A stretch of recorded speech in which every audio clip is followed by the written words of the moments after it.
Good to see you. Likewise. So, Steve, we Yeah, probably met each other for the first time around 1987 or so. So it's been a while. Yes. Unfortunately, we don't live close enough together to have frequent conversations, but this has been an interesting program for me to put together because it's got you and me talking about your recollections of the early days of the Shaker Museum, and it got me thinking about just what an incredible thing it was that this institution ever got founded and sort of the base on which it was founded and your father's connection to it. And I look forward to sharing your recollections of what parts of that you remember and showing people some pictures about some of the early days and the beginnings of the museum. So I think you're free to make an introductory comment, and then I'll share my screen and we will be on our way. Well, this is really exciting for me to be able to talk about my dad's museum, particularly as I've gotten older, I have better perspective of what he was doing. I was only 8 years of age when the museum opened in 1950. And my recollection is that I used to play in the barn where there were cattle. And then my brother Warden said, the barn is now a museum. I didn't know what he meant. I was telling Jerry this the other day. I went in there and there were all these objects with little tiny labels on them. And I didn't get that. I did as I grew older and became a guide eventually in the museum. So I'm impressed even more as I talk about it, how my dad did this, how much material he got, and what is happening with it. It's he'd be very proud, that's for sure. Great. Let me share my screen with people. So you want to just tell me a little bit about your dad and his history and when he moved up here? And yeah, well, I can't tell you exactly when he moved up here, except that he had begun collecting this, what turned out to be this comprehensive and very largest Shaker collection. I just remember ended up here at the farm, then it was a farm, and I remember it being pretty beautiful, and I enjoyed as a kid roaming the acreage, the hills, of course, a lot of beautiful views at that time. But until I understood this, my father was continuously collecting, either through talking to people or going to different Shaker communities to increase the collection. And I would sometimes go with him. But I think my grandfather's influence had some of the collection idea with my dad. That's what I remember in 2 short conversations. right, So your family was from basically New York City? New York City, yes. For some generations. There's a little slide in here I wanted to slip in just for fun because I ran across it at some point, but this might have been maybe your great-grandfather, I'm not sure, probably great-grandfather. Yeah, And that's he correct. ran a packet line that brought materials from Liverpool, England to New York City. And I just think, had he been operating a generation earlier, that route, he might have been somebody who would have brought the Shaker, since that was the route that they took to get to New York. Yeah, So that's right. the family doesn't quite get that back that far. But and you were talking about the farm, and I just wanted to share a picture of the farm after your father. Your father, I think, bought the farm in 1935 and started making improvements. Yeah, that's right. And the house in the center, I can give people a sense of where the Williams home was, and the cow barn you were just talking about roaming through. The farm was managed by a local person, and he lived on the grounds, and eventually there were kennels for dogs and chicken coops, as I remember. Yeah, that's right. The kennels for dog became the shop on the main campus of the Shaker Museum. And the barn down below in the top of the picture, the barn that sits there, and there's a big hill on the back. And so that is the hill that everybody liked to walk up, and you get an incredible view. And also in the wintertime, we would toboggan down that hill. I had a lot of good memories there. Big house, but I just enjoyed what was across the street gradually more and more. Yep. Well, your dad, the farm he named Good Hope Farm. And Yeah. we do have, in the collection, we have remnants of the sign that used to hang out in front of it. I think there was a cow in front at one point that is Yeah, now obliterated. Aberdeen Angus, yes. With any luck, someday we'll find a picture of this sign and be able to know what it looked like in its entirety. He founded the museum. The museum opened in July of 1950. And I think that what was interesting is that we have this document where its name for the first year it was open was Good Hope, a Shaker Museum. So he took the farm name, as Yeah. I understand it. So, and then shortly after that, within a year, it became the Shaker Museum. Here's your dad with one of the early trustees. Yeah, And this is a photo, I think, of the museum as it was when it first opened. The entrance was not where it was in most people's recollection, but rather sort of at the back side of the museum. But that was what it looked like when it first opened. I think this picture dates from about 1951 or 52. what I like, this photograph, evokes a lot of memories for me. So we lived across the street, literally. And so if my father was over at the museum, he might ask me to join him. And so I learned about the shaker material and the shakers directly from him as he would give private tours. And eventually I became a guide. I learned that from my father, and then I was able to talk about what was inside the barn. And it seemed like every year there were more and more items, which there were. But I have a lot of good memories of that. Anyway, there were cattle in that barn when I was a kid. Yeah. And then I'm 8 and there's a museum, and boy, started out. The thing, I think, I'm sorry. Jerry, correct me if I'm wrong. I think when the museum opened, he had 4,000 items. I in the think opening. that's the correct number for when we opened. Yes. Yeah. Amazing. Yeah. And he had been preparing to open the museum for a couple of years before that. He had hired somebody to curate, a man named Lawson. Yeah. I think you probably remember him being around. I do. He lived down the road, Old Chatham, next to Mr. Brown, who owned a shoe store in Chatham. So when you grew up in Old Chatham, you knew everybody, and everybody knew you. Right. So, but this Phelps Lawson, he would catalog each item with a tag that he hand wrote, and then he would add that to the inventory on 3x5 cards.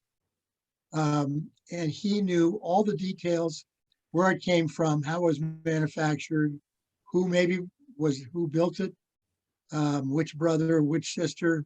And I respected him so much because he had a little small office. It might have been heated, but I'm not sure. The museum was only open from May to October, because there was no heat or air conditioning. Yeah. But he was an encyclopedia for all the material that was collected. And I enjoyed talking to him. Yeah. Lawson had been an Egyptologist, and I think had been trained in archaeology. And you mentioned the little tags. I still have a large collection of the original tags that he wrote that would be when objects came in, if they were, these tags would either be tied to them, or if there was no place to tie them, a small iron staple was driven in, and then it was tied to the staples. We can usually identify Shaker Museum objects as something that once had a number, if we can find the little double marks that the staple made someplace on a wooden piece. So, Yeah. but But as, what, I'm sorry, no, you go ahead. as an Egyptologist, he had developed skills in drawing. And before he did the card catalog for the museum, he did a bound volume of listing all the items in the museum, accompanied by little pencil sketches of them. And you can see those, a page of this, and then those got transferred to 4x6 cards, I guess they were. And he would also do the drawing on the cards. And the remarkable thing about him, and I think at the encouragement of your father, was he spent a lot of time talking to the Shakers or wherever he got pieces to find out the history. And we have remarkably good documentation on the pieces that were acquired during that early period of the museum. And that tradition, You know what? held up. I liked looking at the tags because at the bottom of some of those tags, he has the number, and some of them were 7,000. Like that might have been 9,000. The bottom right, Yeah, Hancock mask, cloak pattern, yeah. number. It could be a 9, it might be a 7, but 9,107. Well, you can understand the challenges that we have telling his 9s from his 7s. Yeah. It's caused us our own problems, but we'll get past that. So No, it's just that, when I look at this, it's how it started. yeah. Such care he took, such care. So I just want to just make the comment too. The thing that is remarkable to me is your dad was involved in really every aspect of the museum. This is him basically ready to welcome visitors in the early 1950s, probably 52 or 53. This was the reception desk, and there he is. Yeah, he was. He did. He loved it. He loved running it. He knew more than anybody else about the Shakers at that time. There he is, talking on the phone. That phone within the museum was a hand crank phone, which I think was so he was checking on maybe somebody at the store or whatever. And there he is smoking his Chesterfield, which is what I always remember. Right. But when I came to the museum in 1987, I was 3 rings. So we still use that. We didn't have a modern intercom. So in 87, that system was still running, and some of those phones are still tucked away in the storage area. Is that right? Oh gosh, that's so cool. Yeah. We don't throw anything out, Stephen. Well, that's good. Yeah. Not only did your dad greet visitors, but you mentioned that he gave tours and you used to accompany him. So this is a picture of him showing them visitors through the woodworking shop that he had set up. And tell me, you remember this shop? I do. There was a time when it was hooked up to electric, and so all those pulleys, you would push a button that was hanging from the ceiling, and the machinery would start. It was very loud, but all of it worked in unison, which is the way the Shakers had it. And I think a Shaker man helped put this shop together, so it was completely authentic. And that's all the real material from the Shakers. My dad was very proud of it because, the ingenuity that was displayed by the Shakers is still a phenomenon to me, and was to my dad. I don't know a lot about your dad's relationship with Brother Ricardo Belden at Hancock, but Brother Ricardo keeps popping up in terms of sort of being a consultant for your dad. He'll show up in a couple of pictures here today, but I think maybe it was he who would come over and try to help with some of this. Yeah. It was at this point that there we are. This is so great. This is in the forge shop. A local blacksmith, Ben Cole, and your dad and Brother Ricardo Belden. I think very much a posed picture of just Ben Cole showing how the anvil works. Nothing's very hot there, so I'm guessing nothing's really going to get made, but an intriguing picture. And I think, as I said, Brother Ricardo keeps showing up in pictures during the 1950s, early 1950s. Well, you know, my father was, he had the gift for talking. And because the Shakers by then knew that what he was collecting was going to go into a museum, not going to be sold. So his determination was obvious. And when he would meet a Shaker, in this case, Brother Belden in the Heath, they liked each other. And so he was able to have him be a consultant to my father about the tools and the workmanship and so forth. And so I always thought that was pretty, that was very good. My dad was not distanced from the Shakers. He wasn't somebody who was out trying to write a book or something.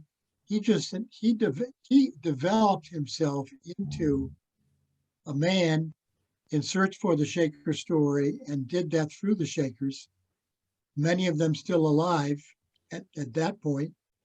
And I just admire him for that. I didn't understand it then. I still was a kid.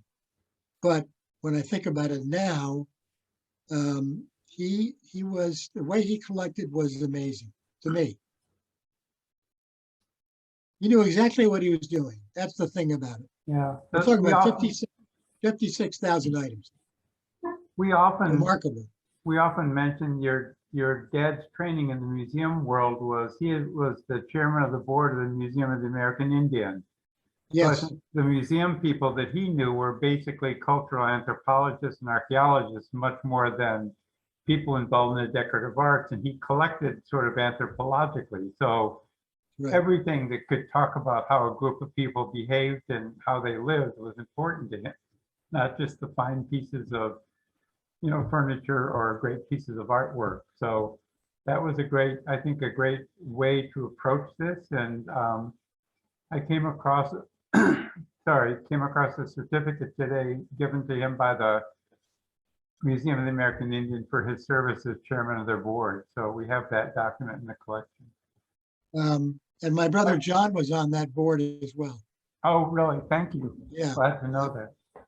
I mentioned your dad's relationship with Brother Ricardo. I think this is a picture that I'm not sure that it may have been your dad took the picture. We don't know, but this is Brother Ricardo in the upstairs in the machine shop at Hancock Shaker Village showing somebody the ball mill, which we'll talk about in a little bit. But I just wanted to say your dad eventually acquired this and it was moved into the museum. And then it took me a while to make sure that the first picture was actually it in its original place, because its installation in the museum looks quite similar to where it was originally in the machine shop at Hancock. But this is the ball mill installed in its first location at the museum. And you remember this piece, as I think. Yeah, I do remember it, because when my dad would give a tour, private tour, he would rotate that drum and the cannonballs inside would crush the herbs. So by then my father had an herb garden that he grew on site, and then he would use those herbs in there. And in those days when I would give a tour, I would take off the top, and people would smell it, and they were so impressed. Of course, I wouldn't do that now, but I remember it, and I learned that from my father. Right. Hancock Shakers use that to crush huge quantities of sage, and in fact, when we cleaned that, the last time we cleaned the thing, we saved I'm sure over 2 gallons or a gallon of sage powder that had come out of that ball mill. Yeah. I mentioned your dad is involved in every aspect, and maybe you'd like to talk. One of the things that was remarkable as well is that I always think of him as being a frustrated professor. I think he would have loved to have been a history teacher or in some other profession, because he seemed to enjoy writing and doing research and talking to people and learning things. And I think he wrote a number of little pamphlets when he was at the museum, so people would have some basic information about that. And I think you share my sort of amazement that he did all this work. He did, and he was a very good writer, which I knew a little bit about because of an article that you and I read that he wrote at Princeton. And but I didn't realize the amount of research he did, the amount of time he spent in educating himself about the Shakers, and then writing these little pamphlets that are full of information from the 50s that he already understood and had taken in. So he was learning on the go as he was collecting, but he knew exactly what he was doing. That's what impresses me. And these pamphlets, I would like to have some folks, many folks read some sections from them, but Consecrated Ingenuity is about the Shakers and their invention. A brief summary of the Shakers is brilliant because it's not short, but it is precise. And then the Shaker Covenant, which I had not read before. I looked at that now twice. Quite something. And so, if I could, may I just read something from one of these pamphlets? Sure. This is from Consecrated Ingenuity. One of the greatest paradoxes of the Shakerism was that not only was it a deep and intensely spiritual movement, but that its driving force was to appear to such a vigorous degree in the application of the practical. So Yeah. all the practical and their desire to either improve on a piece of machinery, or let's say the washing machine, or invent the flat broom and the pierced needle that was enabled them to sew the flat broom together. That's all part of their ability, mechanical ability and visual ability to see what needed to be done. And also that Sarah Babbitt, a Shaker sister, who invented the circular saw and added to the improvement of the tongue and groove machine. I mean, the communities were so involved in improving things that ended up being very practical. I mean, there's no other way to say it. And I thought that was a very good sentence that my dad wrote. I'm going on too much, sorry. No, it's fine. We hope people have had a chance to read these. They are quite informative. So, in fact, I wanted to make the comment that when the museum did a gallery guide for people to pick up and walk through and read, your dad wrote that as well. So yes, there were 20 different galleries in the museum, and he wrote the little paragraph blurb about each one of them, and including an introduction, and that was published and that was available for years at the museum. Yeah, and there's so much, 20 galleries, and look at this. There's one gallery, and that's all authentic Shaker material. Just Eldris Emma Neal's bedroom. I mean, gosh. I think that, we often say when the Shaker Museum opened in 1950, unless you were close friends with the Shakers, you did not have access to tour through any Shaker villages. None of the restored living history museums were really in existence by then. So your dad's intention, and I'm sure his hand was heavy, his hand was heavy in the design of these exhibitions. His intention was to give people a sense of what it might have been like if they could have got into Shaker buildings. And I think that by the time he would have been invited in to see it, they were not the Shaker buildings, the view of Shaker villages that people would have had from the 1830s. So things there were more real things in the room that people were using, and I think he responded to that in the way that he presented the Shakers in these exhibits. Jerry, you're so right. And what still impresses me is here's the Shaker Society at the maximum, maybe 6,000 folks. And this is all pre-Civil War. After the Civil War, when industrial America began to produce, that caught up to the Shakers, and they declined after that. But my father saw this happening when he was young, and that's when he started his collection. And to amass what he did was purposeful because he was determined to tell the Shaker story as illustrated by these galleries. Right. And so, again, I'm so grateful and amazed at the same time. And speaking of these objects, I think that we have had a discussion about some of the ones that you remember, some of your favorite objects. So I'm going to go through a couple here and let you comment on your recollections or appreciations of these. Well, so that's a Shaker wheelbarrow. I think the design is beautiful. I mean, really, really beautiful. It's also lighter than it looks. It's also incredibly well balanced. So, you know, it's practical, it's functional, and it's beautiful. And what can you say? I mean, I just look at that. It's all wood. The handles are wood. You can see the end of them there where the man would or woman would lift it up. It's very well balanced. Right. Jury- Even the bent pieces there that look like they might be iron supports are actually wood. Yeah.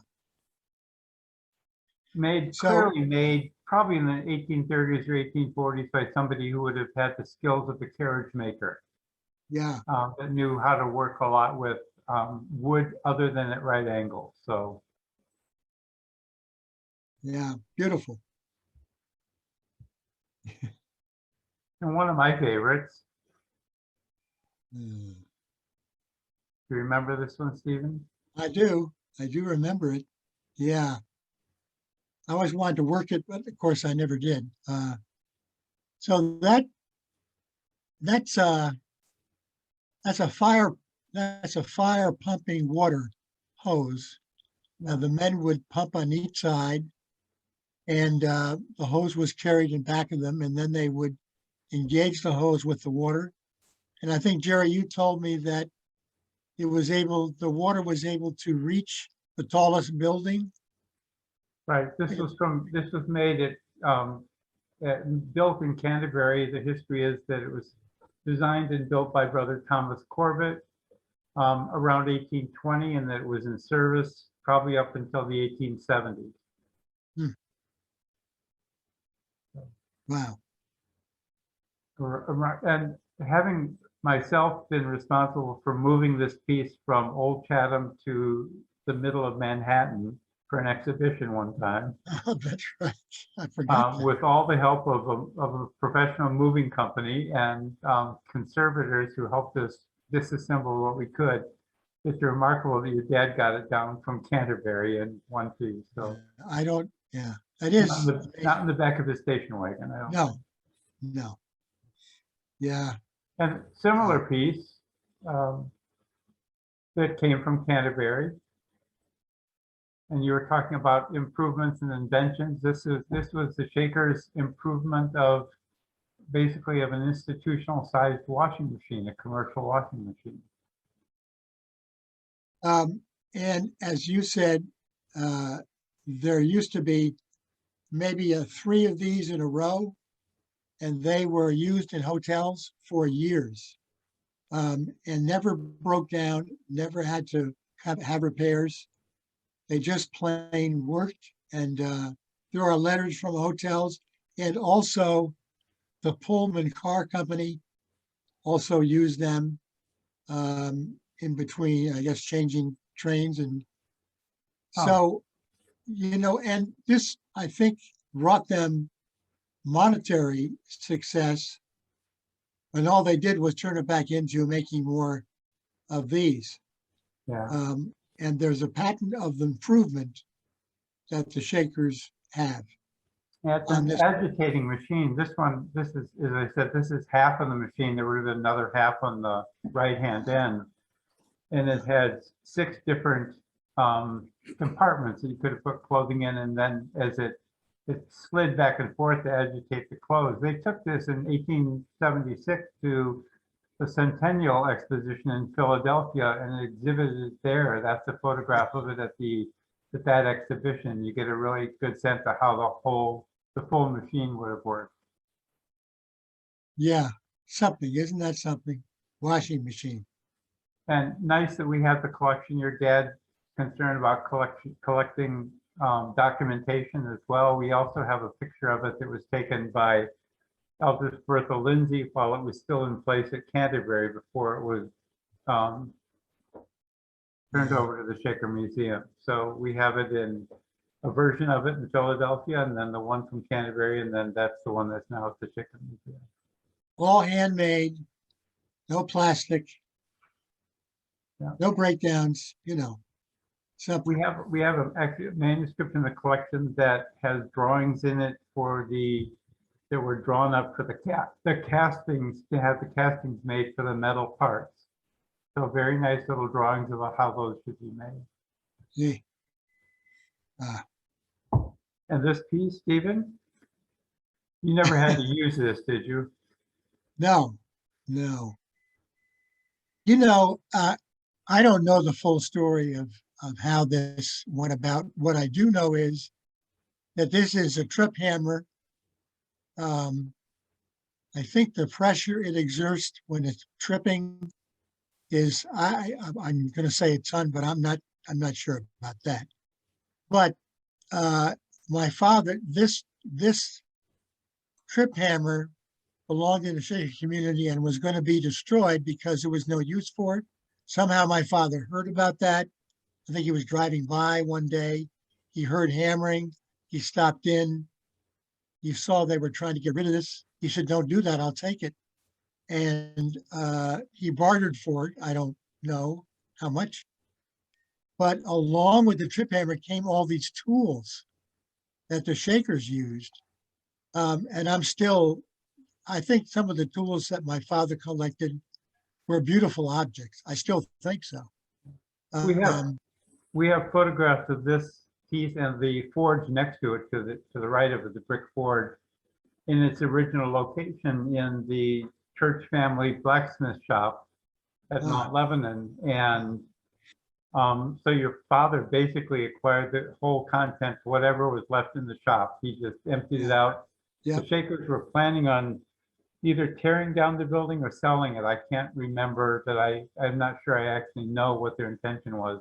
It ended up not being torn down and is now a private residence. But and in fact, your dad took the pictures before this was moved out of there. So that documentation is thanks to him and his camera. Yeah, it's quite something. I mean, that's a big piece, heavy.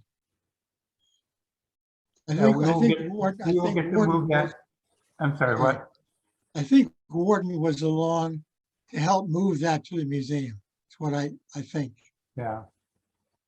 The story that I'd always heard about this was that trucks were in short supply. It was pretty much right after the war. Trucks were in short supply, but your dad was friends with a man named Albert Callan, who owned the local newspaper in Chatham. Right. And Albert had just ordered a new printing press for the company, and he said, "They're unloading it now. When they get done unloading it, I'll send the driver up to move your hammer." So whether that's apocryphal or the truth, it's certainly, the players are all real. So let's just say it's real for now. And also all the pamphlets were printed by him, Chatham Courier. Yeah, many of them were, yeah. Many of them. Something. So I snuck two pieces in here that I haven't really talked to you about. And this was my intention to talk a little bit about the relationship your father had with the Shakers. And once they knew that he was committed to building a museum and opening it to the public and telling their story as best he could, as best as an outsider could, they gave him a couple of things that they were determined not to sell, to not let get out of their hands into the antique market. This one is a piece of fabric which they framed in this little special frame. That was a piece of fabric that was apparently worn by Mother Ann Lee on her voyage from England to America. At least that's the documentation written in pencil on the side. And they wanted him to have this for the museum. And they didn't want, again, to get away from the community without it being someplace that would be shared with people and protected. Likewise, in the 1840s, the Shakers had erected these fountain stones on these holy feast grounds where they had outdoor worships. And there are few of these left. And this was a fragment of the one from Canterbury that had been actually taken down in the 1860s and stored away. And the Elvises there at Canterbury gave it to the Shaker Museum to be preserved. I just wanted to share those two in the way that the trust that the Shakers put in your father to do the right thing by these objects. I remember that being installed. Oh, good. It's heavy. Outside I've had the yeah. privilege of moving this as well. It's a heavy son of a gun. Yeah. Yeah. I remember it being installed, and then I remember reading it because, well, you know, it's such history, and it's a prayerful piece. When Very significant for the museum. Yeah. Sorry, Jerry. No, that's fine. I just wanted to mention too that to promote the museum and get it to be well known, not only was it the objects, but starting in the early 1950s, there was an annual festival. I think this is probably from 1955, 56. And the museum had a festival. You can see here there were Shaker dancing, spinning, weaving, Shaker singing, blacksmithing, woodworking, a fashion show, antique cars. They sort of got everything, and it became sort of one of the major events of the summer for people who are up here at their summer homes or just local people who live here year round. The festival was eventually turned into primarily an antique show with the museum's big gala fundraising dinner dance after it, which got to be pretty much a standard summer activity for people in the area as well. And the festival, as I said, antique cars and all kinds of activities on the grounds of the museum. But it got a lot of people to know the museum, a lot of people to come out and visit. You attended some of these, Stephen, didn't you? Oh, yeah, you know, I did. And I just love this photograph because on the right-hand side across the street are cars parked. And then if you look through the center of the image up there on the hill by what we call the little house is people sitting there in the shade, enjoying watching and probably having lunch. Yeah. So, and then of course, where the cars are, that was the center of the museum. And I can't tell you how many times I walked there giving a guided tour. So it's a lot of strong memories. It's pretty wonderful. The building on the right-hand side was the Ford shop. That's where that big trip hammer got moved. And then the building directly on the in front of us was the textile gallery.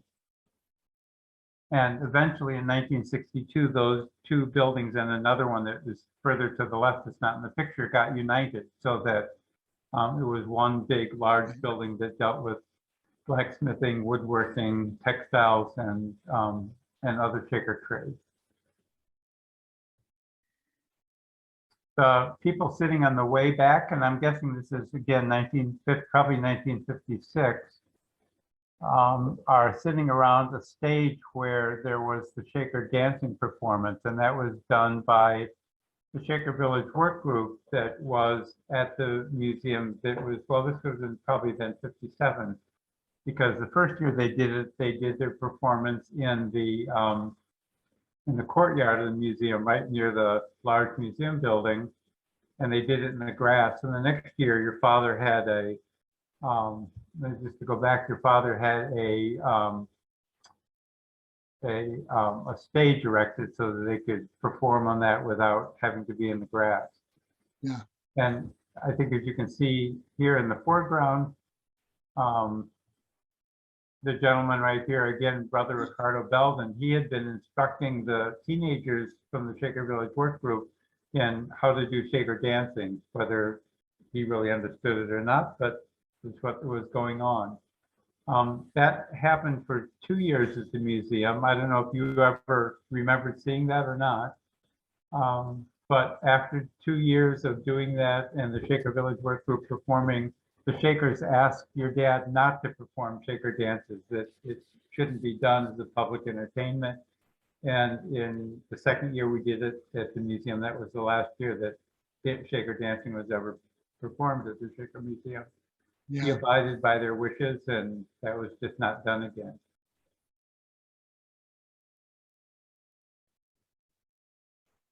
boy.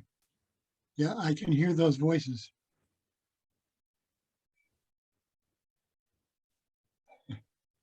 At those festivals, your dad would invite local talent. This one happens to be Norman Rockwell, Yeah, who lived over the border in Stockbridge, Massachusetts. So your brother Warden, your dad, and Norman Rockwell, he was there demonstrating his drawing and promoting his new book.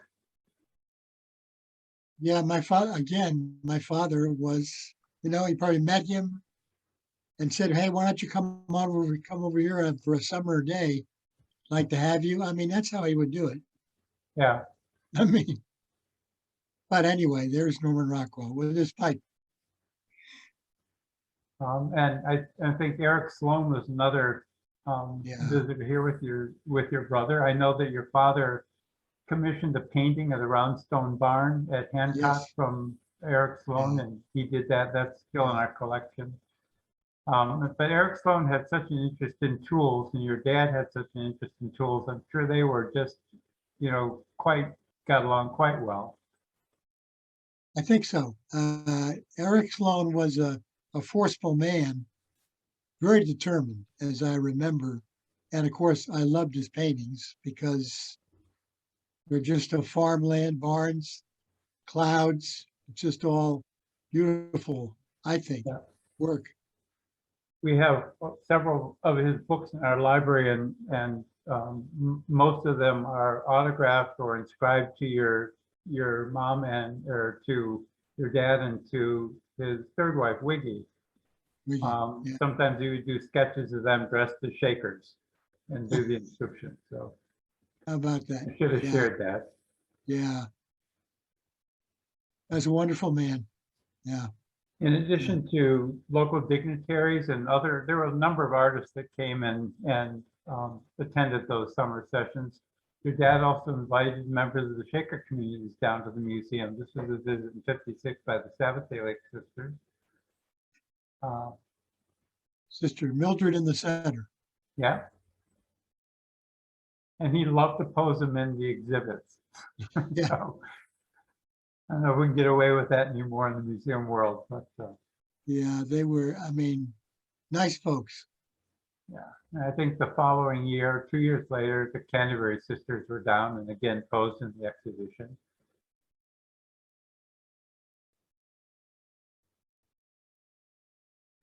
Yeah. A lot of It's, Canterbury furniture in that room, actually. yeah. So probably appropriate. Yeah. I just think it's so interesting. The Shakers were involved, and my father, made sure of that. And I think such respect for them and for the story. Yeah. It's quite, I mean, I'm still, when I look at these slides, I think, my gosh, Well, he had thought of everything. yeah. Well, I think he invited them to everything. I mean, I think they were always on the invitation list for every event that was at the museum, and rarely could they come, but on occasion they were able to. I know that in 1962, Elvis Emmett King came down for the dedication of the library. Right. And these two slides or these two pictures I've just shown you about the sisters from Sabbath-day Lake and Canterbury coming as well. Yeah. Stephen, you Mm. have your own history with the Shakers. I think your Yeah. dad instilled that in everybody in your family. I remember that Wiggy, um, your dad's wife Wiggy made dollhouse with miniature furniture and put those together, and those were part of the exhibits at the Shaker Museum when I first got That's there. right. That's very And true. you as Yeah. a photographer did this book on the Shakers 1973, so you were doing that in the early 70s. Yeah. Tell Yeah. us about that. Well, so I was a freelance photographer looking for stories. And I remember a fellow photographer who was my mentor, Eugene Smith, said, you know, you photograph what you know. I mean, that's how you get started. Um, but he said it with a more of a gruff voice, like, you know, get off your butt and do it. Yeah. So I knew about the Shakers, of course. I've been to Sabbath Day Lake a number of times as a kid. I drove up there. I got there about 4:30. I was invited in for coffee with Sister Mildred, who we saw a photograph of. I explained to her what I wanted to do, and she said, I'll have to speak to the community at morning prayers. After that, we'll let you know. Please stay the night in the guest house. So I'm excited. I'm nervous. I wake up early. I think breakfast was served at 6:30. I'm walking over to breakfast with my camera always. And I see this picture and I see, you can hardly see it. It's not very well printed, but in the foreground, in the black edge here, there's a puddle. So I saw this reflection of the sun coming up. I took the picture. I took 3 frames. I never saw the line attached between the 2 houses. Never. I didn't see that until in the darkroom, I made a print of it. Hmm. And I thought, wow, that's interesting that they're attached. And I really liked the photograph, and so did a lot of other publishers besides my publisher, but Christian Science Monitor wrote about it. And that's when I thought, well, the line is so interesting, at least to the other viewers. Anyway, Well, I just like the whole black and white pictures. You know, I'm a black and white photographer. yeah. I still revel in that, and it's nice. It's a good one, and like the book is kind of immature for me, but it says a lot, you know. Well, And Sister Mildred wrote the introduction. That's the more important piece. that was great. Yeah, And you, oh, I'm sorry.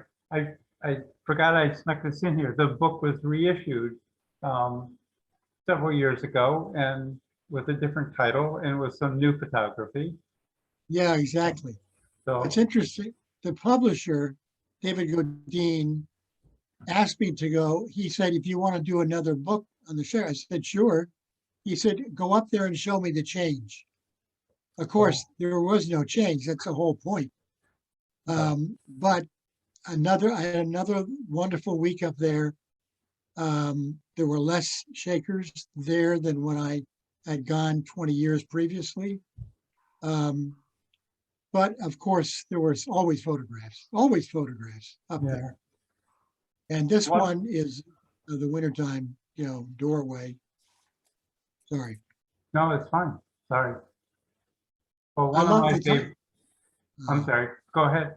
No. So my favorite too. So Sister Mildred, you know, when you spend a week in a community, and it's pretty intimate, that's for sure. And I would, you know, kind of poke around with my camera. I'm not saying that I was more professional than that, but photographing the sisters, they felt awkward as I did. So one day I'm outside. I see the shadows, so it's probably sunrise. And Sister Mildred is walking by, and I want to take her picture. And so I raise my camera and she waves at me like that. And it was perfect for me, perfect, because that's who she was. She was friendly. She knew everybody. She was sincere, a truly spiritual woman. Anyway, it's Jerry's favorite and my favorite, for sure. Okay, great. I use it frequently to end the slideshow, but that's not the case today because we're going to keep going with. Oh yeah. I just want to show you that another really great photograph from that first book, Yeah. and I think it's been reprinted in the second one too. But I just wanted to do this. Your dedication of this book, I'm just going to read. For my father, John Williams, who is directly responsible for introducing me to the Shakers, his love and respect for these extraordinary people has resulted in the preservation of the spirit of the American Shaker. Thank you. I think that was a fitting thing. I think your father would be was pleased with the book, I'm sure, and that he had taught you what he was able to teach you. I just wanted to go back to 1950, early 1950s in the Shaker Museum, and just as we move into questions or answering any questions, if there were any questions, just to mention that this is where it all started, and I just wanted to catch up people where the museum is continuing. We are currently involved in a project. This facility in Old Chatham some years ago really had run its course in terms of ADA compliance and fire safety and security and all those issues of how you maintain and protect a collection as important as the one that the museum has. And so the museum is involved in a plan to build a new facility in the town of Chatham, which will be very much like the facility we have in terms of our commitment to exhibitions and telling the Shaker story. So I just wanted to sort of, I will wrap up with that and leave that there. And I'm going to stop sharing and see if there are any questions. If not, we'll just chat on. Yeah, we can do that. Jerry and I can do that very well. Sure. For sure. So if you'd like to put any questions in the chat, I've got my eyes peeled on that. And I don't know if Stephen had another passage or any other part of the pamphlets to share. I can do that. Why don't you give people a minute to type a question? This is the Shaker religious concept. It's at the end of the first page. The only startlingly new idea was the thought of equality and independence of womankind, and giving her a position of equal authority, trust, and action with her male counterpart. Now, you know, that's a contemporary statement, period. And the Shakers were so advanced in that attitude. As I said earlier, Sister Sarah Babbitt invented the circular saw because she saw the wasted motion, and using a regular saw, she went back to her weaving machine and developed this idea, presented it to a brother. He said, I think we have something here. She also improved the tongue and groove machine, and she also noticed that the way to cut nails could be done in a whole sheet of tin. So she was full of enterprise, energy, and I mean, really, real genius. And that's just, to me, that's just typical of what they did. You know, we know them for their furniture, which we should because it's beautiful. But the way they went about being practical and designing functional objects is still, I mean, there's so much of that is still used today, among others. Yeah, that's what I would say. It's just amazing. It's really amazing. It's been such a pleasure to hear you share all that you remember and get to sort of walk through how we've got to where we are today. Yeah. And I should, I think I would be, oh, somebody's saying, are you continuing with the tradition with the creation of the new museum, with the photo archive? Yes, are we continuing the photo archive tradition is the question for Jerry, I think. Yeah. Yes. One of the things I think is fun in the blog, when your blogs get posted, is often those are new things being added to the collection, which aren't always photographs, but I love the idea that it's continually growing. I'm not sure I exactly understand the question, but we continue to archive the history of the museum as well as the history of the Shakers. as well as continue to collect historic photographs of the Shakers and Shaker villages. Was that a question for me? I'm sorry, Jerry. No. I have a new one for you though, Stephen. Okay. Christopher Malone has asked, Stephen may have been one of the few and somewhat last people who stayed with the Shakers in the 20th century. I'm personally interested in outsider visitation to intentional communities and wondered if he could elaborate on his stay with them.